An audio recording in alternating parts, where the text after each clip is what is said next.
YouTube. This is a video about Sun Salutation B, or Surya Namaskara B. A couple days ago I recorded a video for Sun Salutation A, and I'll review a little bit of those concepts in this, and then I'll add on the extra postures that make this B instead of A. So, from the front of the mat, feet can be parallel. For me, that's closer to feet touching. For others, it will be feet apart, but hips width or slightly narrower, depending on the shape of your pelvis. Sun B begins with a chair pose, or Utkatasana. And I like to enter Utkatasana by thinking about the hips going backwards. And so I'm going to think about my hips and buttocks going back in space. That starts to take my torso forward. And as I run out of room there, you can start to bend the knees. I like a rather deep chair pose, so I typically bend the knees enough until my fingers will graze the floor. And then the first movement, or the first vinyasa of this, is inhale, the arms raise up. And so from this bendy position, as you inhale, the arms raise up. I talked about why I like the arms forward as opposed to out to the sides. And then it's an exhale fold. And the knees are already bent, and I covered in the Sun A video why I like that bend over the bent knees. It helps the lower back relax, and it gets the abdomen and the thighs to touch. If you can maintain that contact, maybe the legs straighten, maybe they don't. That will come with time. And then for here, I'm going to lift the belly and chest, and I'll do this kind of flat back shape, which I also spoke about in Sun A. And so for some, it will be quite high so that the legs can straighten and the back can remain straight. For others, you might be able to take fingertips to the floor and not lose the integrity of the back. Some people's proportion even allows a flat hand. Then there's a stepping backwards. And as I progress, I'll show more advanced variations of this. This is sort of starting out, we'll say. With the knees on the floor and the hands forward of the shoulders, that makes for a pretty approachable push-up for most, and it doesn't put much pressure in the wrist. But even as I lower down, the angle at my wrist has stayed greater than 90 degrees. It's an obtuse angle. And as the angle of the wrist gets more acute or closer to 90 degrees, that tends to be when people feel wrist pain. And so if you can keep that angle open, that can help with your wrists. Next movement is a back bend. We'll take it as a Salutation from here. Laying on the floor like this as I lift the head and chest, gravity is stopping me from lifting much higher. And for some, this will be the back bend that you work with. If you want to start planting seeds for up dog, you can press the tops of the feet into the floor and the kneecaps will lift. Planting the hands next to the ribs, that could allow you to push back to this kind of hand and knee pose. If you flip the toes under and take the hips back, that becomes like a child's pose. The spine is now in its shape for down dog. And so if I just straighten my knees here, I end up in a downward facing dog. The next movement here is a Warrior 1, or Virabhadrasana 1. It can be useful. The dog is going to block the view here. But if I step my left forward, my left foot forward, and bring my left heel in front of my right big toe, and then the right leg can step forward between the hands. And technically it's an inhalation as you come upwards. So as I inhale, I'm lifting, and that finds a Warrior 1. Warrior 1 is technically a back bend. And so from this position right here, if I use this front thigh as a proxy or an analog for the floor, that if I lift the head, the chest, and the belly, this is just like doing Salutation, that little back bend that I did on the floor before. And if I feel my back muscles, they're engaged. And I can come up here, and if I stop right about here, it feels as though my back muscles are still engaged. I can check that. They're still firm. If I were to come up this high, I can feel my back muscles have gotten soft. They're not engaging in the same way anymore. And so I can come just slightly forward. They turn back on. And Warrior 1 is definitely in the back bending family. the hands come to the floor and you go through that push-up cycle again. And so the previous push-up that I did had hands forward of the shoulders, knees behind the hips, and knees on the floor. Slightly more difficult is to keep the same proportions, but as you lower down, try to freeze, pause a beat, or you could even try to straighten the legs there and take the knees off of the floor. And that will teach you to build some of the strength. The head and chest can lift for your Salutation. You could press the tops of the feet into the floor to engage the legs. And then for some, you can start to work towards an up dog. The hands could come next to the, well, realistically the pecs, kind of hands in line with nipples. And if I keep my body taut, I'm able to push into the floor and take that same back bend into the air. And so if I were to lower back down, I can still maintain that lift. The angle of my back hasn't changed. As opposed to if I push and I don't keep my body rigid. Here I've just created a back bend that's deeper than my muscles can take me. And as I let go, you're going to see me crash to the earth. And this isn't very comfortable in either my neck or my lower back. And so I'll let go. Gravity's going to win that battle. So I can lift. Strong feet into the floor, strong hands, won't change my back at all. And that's the beginning of an upward facing dog. For some, you may still need to drop the knees to the floor, tuck the toes under, find that kind of child's pose shape, and then come back. I'll set up the same way. My right heel will come in front of my left big toe with the right foot turned out a bit to about 45 degrees. I can step forward. The abdomen is on the thigh. Just like that back bend, head, chest, belly, back muscles have turned on. And Warrior One, Virabhadrasana 1. And if I come too high, back muscles have gotten soft. If I come a little forward, back muscles have turned back on. Warrior One is definitely in the back bending family, so you want the back muscles to be engaged. I'm slowly running out of room. Let me move a little laterally. Stepping back, say those previous two push-up variations felt okay for you. It is possible to lower from the top with the legs straight. And I'm still going to come all the way to the floor for this one, but on subsequent repetitions, I'll stop halfway. Head up, chest up. Maybe this is as far as you go. Maybe you press the tops of the feet into the floor. Maybe you plant the hands, take that shape into the air. Then it's possible you could take the hips forward and up. I'm thinking about my pelvis or my pubic bone moving forward in space and upwards towards the ceiling. And then my belly moves forward and up. And then my chest moves forward and up. And that becomes a fuller up dog. I'll still touch the knees to the floor. Start to round the spine, tuck the toes under, hips towards heels. Now my upper body, my shoulders and my spine are in my down dog shape. All I have to do is straighten the knees. This down dog could be held for 5 breaths.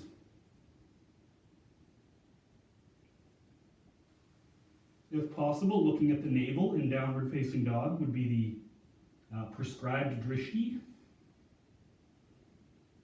And as I look at the navel, you might hear that it changed my voice. It gets the 6-pack muscles to engage, and I believe starts to create some type of Jalandhara Bandha, a throat lock, similar to shoulder stand. There's a coming forward to the front of the mat. I'll just step for this first variation, walking forward, and you can find your flat back shape. And so I'm lifting up enough so that I feel the back muscles engage. This is a spinal extension, or it's in the back bending family, like our belly-based back bend on the floor, Shalabhasana, or our Warrior One. Maybe the legs straighten, even if you're quite high, or you're lower, and that's about where my proportions let me go. If I take my hands to the floor, I start to create rounded spots in my spine, that I get one or two vertebrae that kind of hump, like a camel's hump. I'll let the knees bend so the belly and thigh can touch. That releases my sacrum and lower back, because my body thinks I'm going towards a squat. And so it prepares this area for full squatting. I have the ability to keep belly and thighs in contact and straighten the legs. For some, the knees might straighten halfway with the abdomen in contact with the thighs. And you just work there, it will open over time. And then the knees have to bend deeply. Generally, people find chair pose easier to enter from the floor here because the hips are already closed. You already have your hip flexion, whereas when we enter from standing, you have to create the hip flexion. So here the hips are already completely flexed. Completely, right? They're flexed what could be considered fully. Belly in contact with thighs. Obviously, there is deeper hip flexion if you start to take your legs behind your head or bring your feet to your armpits, your knees into your armpits. There are extreme variations, but for most, this is complete. So the butt drops. That creates the bend in the knees. And then again, just like that Shalabhasana, or just like that flat back, lifting the head, lifting the chest, lifting the belly up and off of the thighs, making chair pose kind of a back bend, or at least a spinal extension. I'm trying not to flare the ribs here. That's a common, tendency that you see in people. And again, that comes from, generally speaking, that the arms don't want to go up and overhead. If this was the end of my range of motion, meaning that this angle here at the armpit didn't want to open more, maybe there's a tightness through these muscles, or a weakness through these muscles, or a combination of both. But this doesn't feel like the arms are overhead for most. And here, I'll do it in chair, that way my hands can be seen. And so what people will do is they flare the rib cage. I kind of stuck my butt out, and then I flare here. That turns my abdomen off, but it gives the appearance that my arms are now overhead. However, this angle didn't change. If I unflare the ribs, I'm right back where I started. Right? And so over time, that angle will actually start to open. But that takes time with people. So here, I haven't flared the ribs, I've opened the angle. And that could be, a chair without the ribs flared, and the abdomen has some tone to it. So I'll go through one more cycle, maybe two, and I'll show some more advanced variations, we'll say. What these postures start to turn into, maybe a more classical presentation if you were to look in an asana manual, maybe Light on Yoga, or one of the many Ashtanga books. So hips back, knees bending. Inhale takes the arms up. Exhale, fold. Inhale can take me up halfway. Then as I exhale, it's either a step or a hop to your chaturanga. I'll do a little hop here, right? So I bend the knees so my hands can come flat. Then there's a little hop. Ideally, you land in the low push-up, but I'm going to jump to high. That's the high. I find myself. Exhale, lower. Maybe I freeze. And if possible, you're going to see I'm going to push myself back, and then I'm going to pull myself forward so I flip over my toes. And I have that upward-facing dog shape. My thighs aren't in contact with the floor, and I can test that up dog to see if I lowered, my back didn't change a whole lot. So I know that I was working within somewhat of a safe range for me. Hips forward, belly forward, chest forward. I'm going to flip the toes here. I'm going to pull my feet towards me, and that lets me flip over them as I take the hips back. I'm running out of room here. Virabhadrasana 1.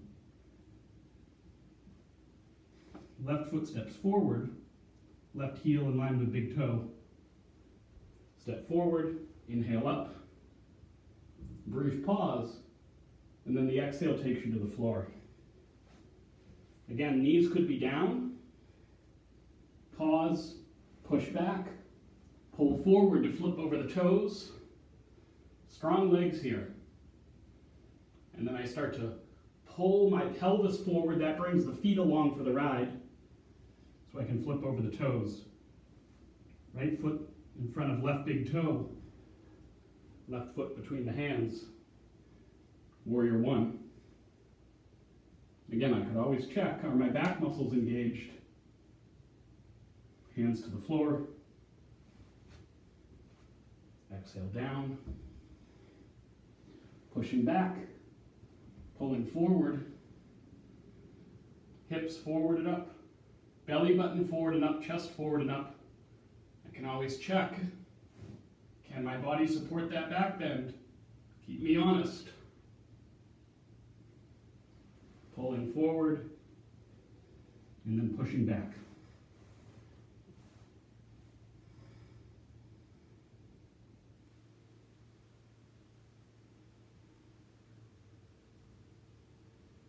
I gave more down dog instruction in the Sun A video. So this video is meant to build on that.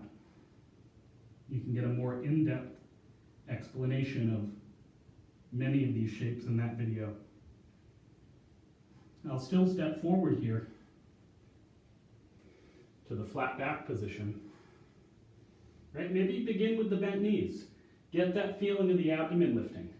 That will ensure the back muscles turn on. You want your back to get stronger. Generally speaking, in everything. There's a fold.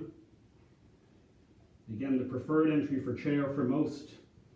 Butt drops, lifting off. That turns the back muscles on. And then straight legs, arms down, Samasthiti. So I'm going to go through one more variation here. And I'll try to do my floats. So instead of coming to flat back, I'm going to come into a little mini handstand shape, like a tucked handstand, which is kind of a lolasana. And lolasana is the jumping through and jumping back that you'd see mostly in Ashtanga yoga. It shows up perhaps elsewhere. And you can certainly find an old video of Iyengar when he was maybe in his 50s, doing some really incredible jumping movements, jumping in and out of arm balances, jumping through and jumping back.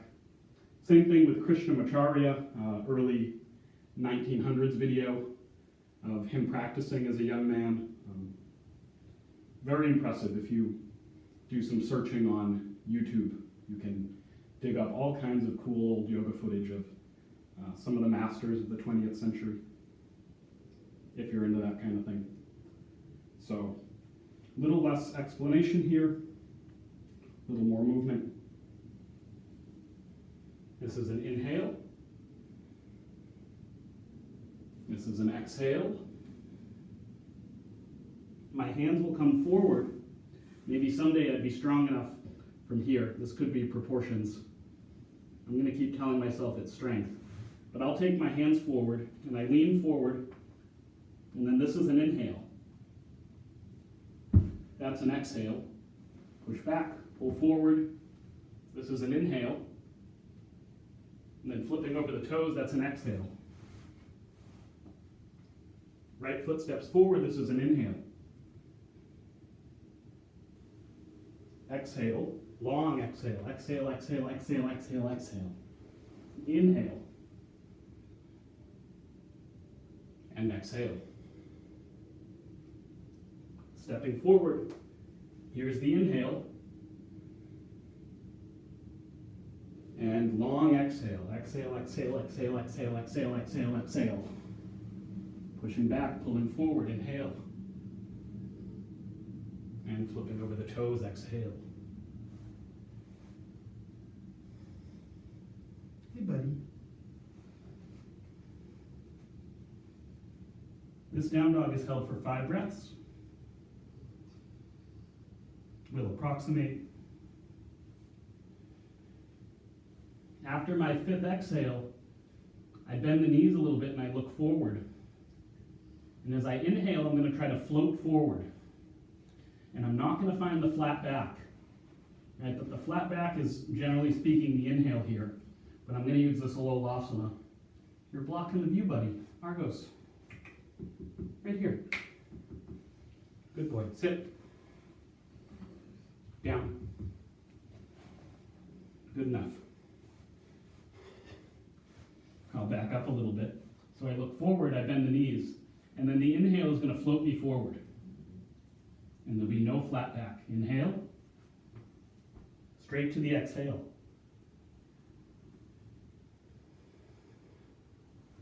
This is the inhale. And Samastitihi.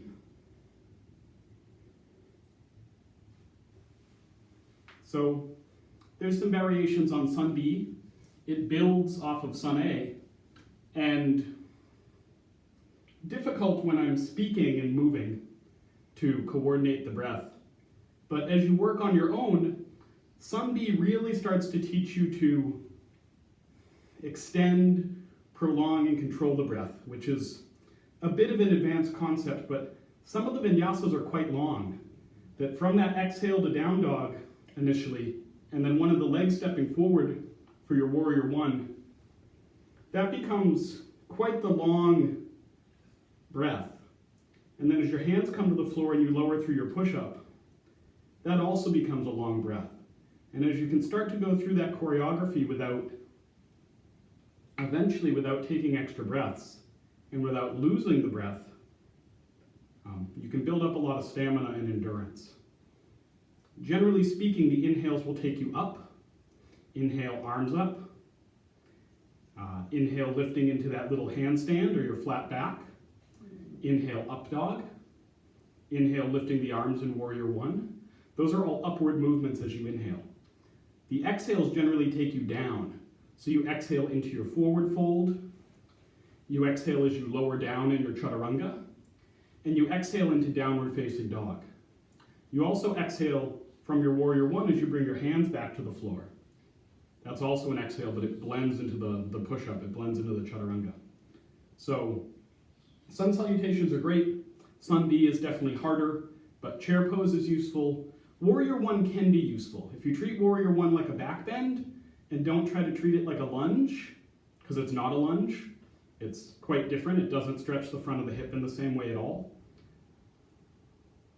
Warrior one can also be a very useful pose. If you find that warrior one is painful, just substitute a high lunge for it. That from your down dog, instead of turning this foot out to step the right foot forward, this foot can stay right where it is. And you can come up. And this shape is not so much a back bend. This is very much a front of the hip stretch. And it's very useful. I'd say that we don't get enough lunges in